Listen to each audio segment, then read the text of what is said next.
card want to be a part of this journey, whereby we literally, in every way we can, through adventuring, through helping, through supporting, maybe in the form of startups or in form of growth school, whereby people come together, and there's no existing bureaucracy in our openness to knowledge, in our sharing of knowledge, whereby everyone, even as much you have an urge of an idea, you could just come to the table and you could work with like minds and you could figure things out.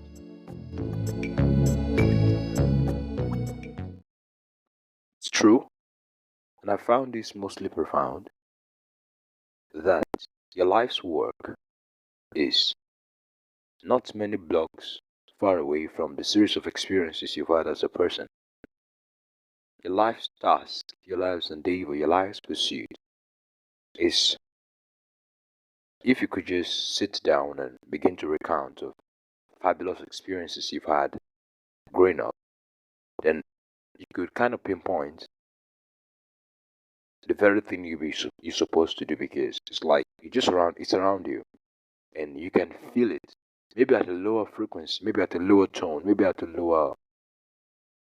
I mean, maybe you couldn't just feel it deep, but there's it's there.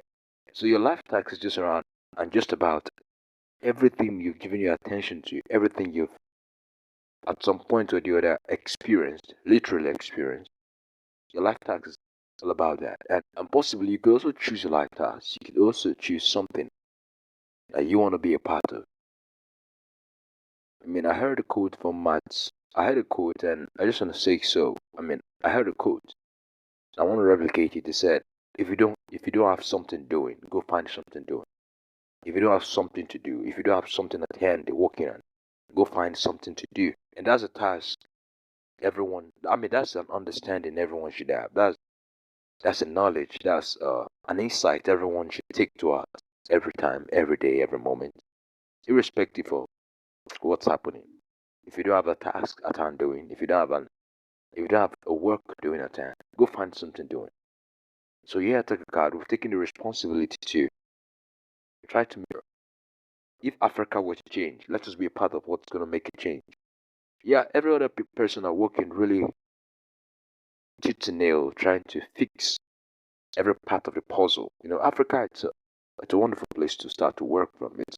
It's a place that everyone would love to be at the maximum of it, at the peak of its unfolding. When Africa begins to yield results, I could tell you everyone want to affiliate with Africa, but at the moment we're growing. I'll keep saying this: we're growing.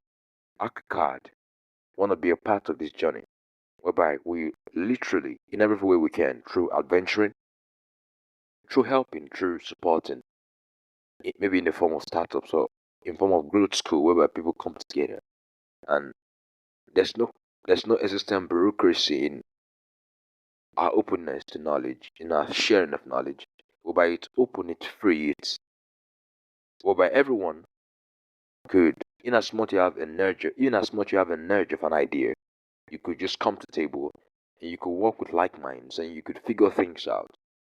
That's the reason why ACAD came to be, and it's very it's at the very center of making sure that ACAD, right, is centered at the very core of ACAD. What moves us is the need to be able to contribute to the overall growth of Africa. Yeah, we've seen a few needs around us, and we just want to contribute to it. We want to be a part of the story. Some point down the lane in history, a lot of things are gonna be recalled. But the big question is, what are you gonna be recalled for? So ACAD take the responsibility of making sure that things change. And if things are gonna change, we should be a part of it. If things are gonna move from A to B, if there's gonna be a transition from a particular stage to another, then we should be a part of that transition. We should be a part of what's happening, right? We shouldn't just stay and do nothing about what's going on. And that applies to every areas of our life. That applies to every thing we do in general. So now, enough with the long talks. I welcome you back again to Hakakad. It's not just a podcast. It's more than a podcast. It's a space. It's an environment. You can call it a gathering, or whatever you call it. Something that connotes coming together to explore themselves out, to explore what's possible. I mean, the limits of possibility, the definitions of possibility. Akakad is defined by that. And I really want to welcome everyone. Either you're listening for the first time, or you've been a part, or you've been listening previous times. I welcome you back again to this medium, to this podcast, right? Well, I say it's more than a podcast, but right now we're still dealing with just being a podcast. Yeah, there's several divisions of Akakad. But right now we're just not dealing with being a podcast aspect. So now I welcome you to this space. And at this space, we'll try to explore ingenuity. We'll try to think through, talk through, and be able to ask ourselves some intricate questions of what do we create, how do we create, and why should we even engage, And well, for the past 3 months, we've divided it into four sections for each throughout the year. So for the first part of the year, we'll be talking about creating things, right? For the first 4 months of each year, we'll be talking about creating stuff. For the second 4 months, we'll be talking about helping. Then for the last 4 months of the year, we're talking about adventuring. So, and each of these months has several questions to answer. Each of these divisions has several questions to answer. So, right at this, well, I think the third month of the first 4 months, well, the third month, and we're talking about creating stuff. So, why do we create? Why do we even try to engage? In in in developing things. Why do we even try to be a part of it? Why?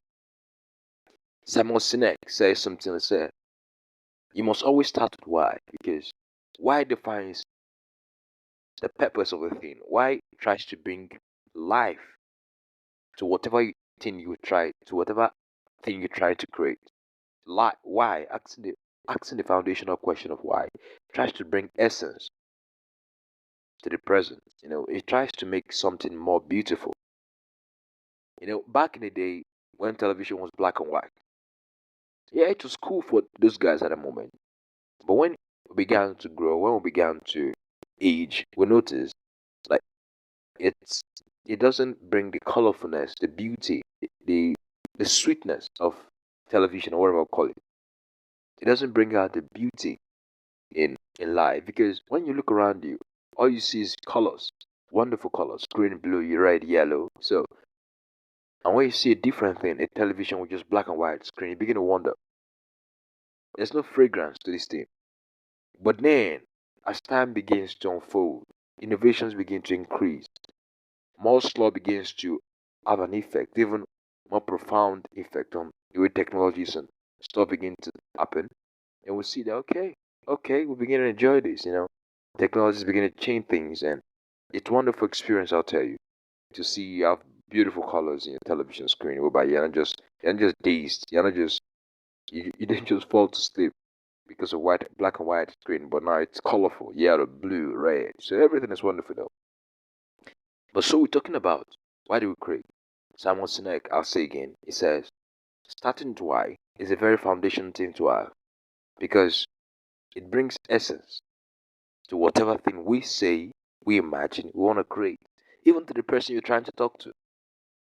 If you don't start a conversation with why, yeah, you might have the right intention, they say, you might have the right motive, but your motive, your intention might not really land in the right way. You might want to shoot a golf ball into a hole, but because you made a little mistake, maybe you neglected some principles, maybe you neglected some foundational laws, then you misfire.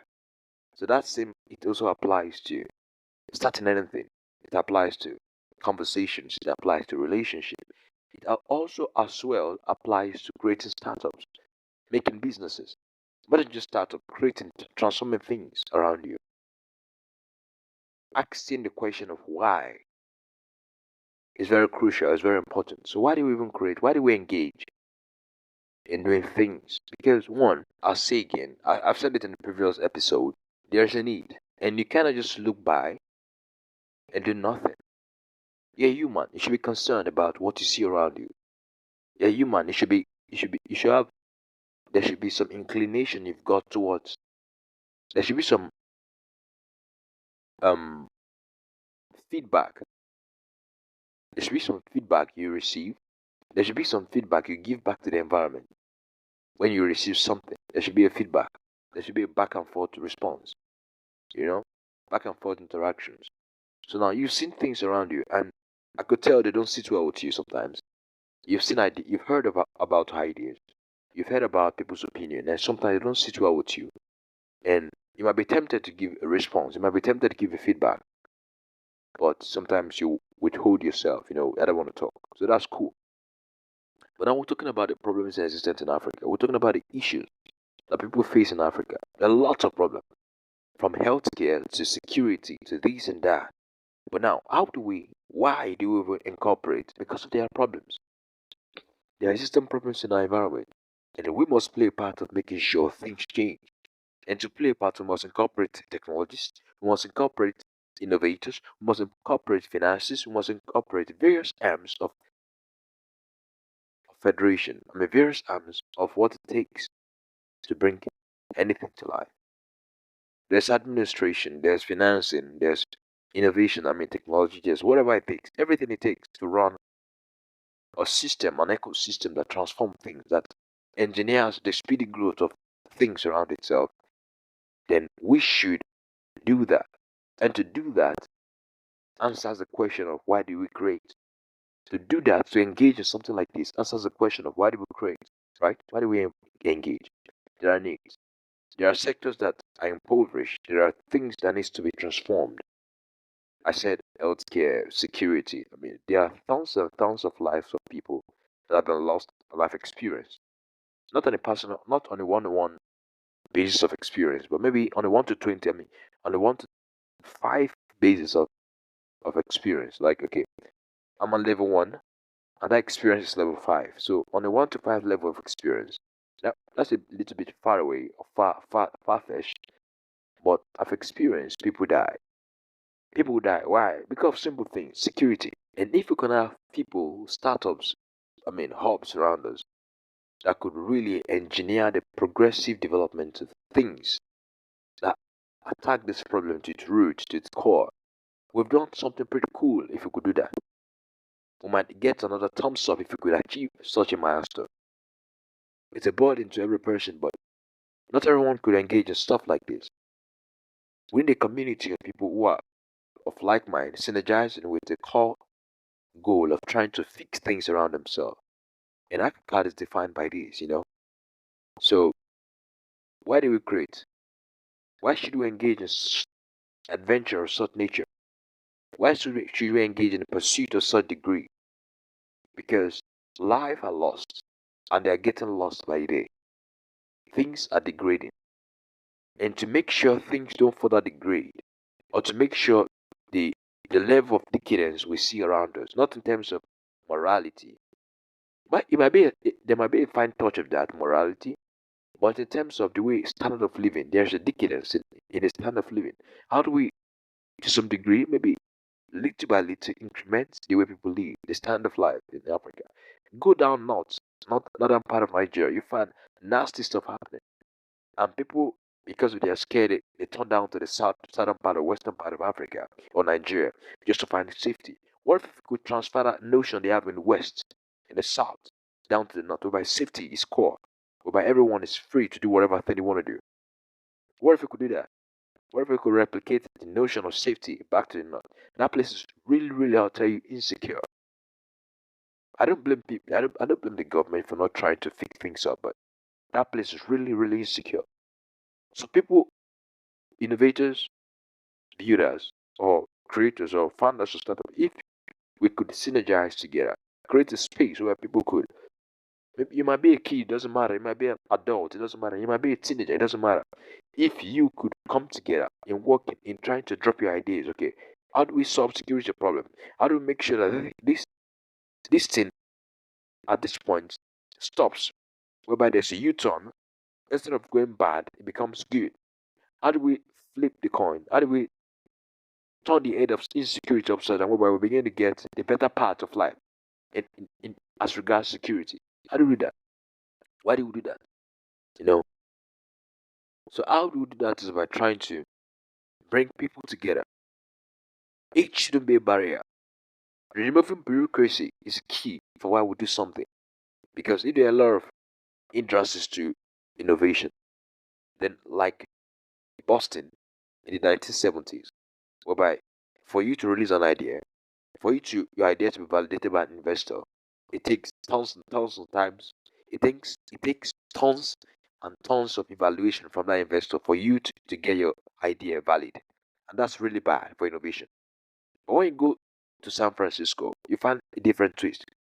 The minute you have an idea, you don't need to confirm nothing. You don't need to have some proof. Just go release it.